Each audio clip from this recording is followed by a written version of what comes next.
দিদি, দিদি, দিদি, কি হচ্ছে? তাড়াতাড়ি চল।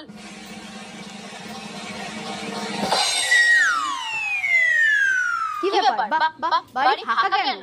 একটা ফোন করি। হ্যাঁ নন্দিনী বলো। আরে বৌদি কোথায় গেলা? আমি তো বাইরে দাঁড়িয়ে আছি। আমরা তো বাড়িতে নেই। কোথায় গেছো?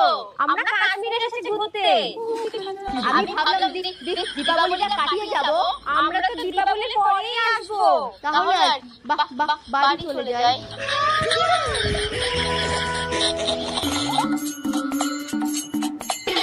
এই রে ব্যাগটা তো ফেলে এসেছি। যাক বাবা বেঁচে গেলাম। একি তোমরা বললে যে কাশ্মীর গেছো?